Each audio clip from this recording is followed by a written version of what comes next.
Producer and storyteller behind Sa Likod ng Tsapa, Miss Gin Caduay.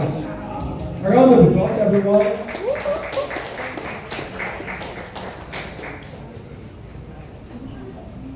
Yes, Miss Gin. Once again, Miss Gin Caduay. Isang malaking pero mainit na gabi sa ating lahat. Mga kasama ko sa journalistic profession. Thank you so much for being here. And sana busog tayong lahat. Ano ko sabihin ko? The film was originally for the consumption of Newsline Philippines. It was not meant to be a movie. Documentary lang. So, while I traverse the story, lumalim na lumalim. Kasi when we arrived in Davao, feeling namin, kalaban ito. Ba't pumasok ka sa Duterte country? Sino ka? So, that gave us the many question marks. Sino ito si Mati? Kasi sa Manila and Luzon, he was described as the man na maraming dugo sa kamay.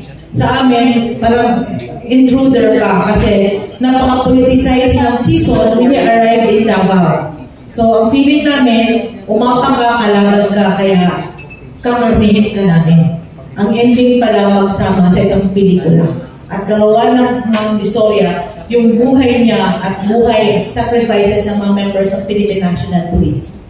Dati I hate Davao City Police Office eh. Hindi ako umapak doon when I was with Inquirer and Rappler. Hindi ako pumunta doon kasi feeling ko kasi sinungaling ito eh. As I traverse the story, nakikita ko yung sacrifices. So ito na nga ngayon, and I didn't expect that this will come this far. And hindi ko din in-expect na makasama ko sa profesyon ang nandito ngayong gabi. So welcome and thank you so much for sharing your time with us. And I hope na hindi lang ngayon tayo magkita-kita. This will be our journey because this is also part of the transformation of the media industry. No? Kasi ang media industry since pandemic nagtatraverse eh.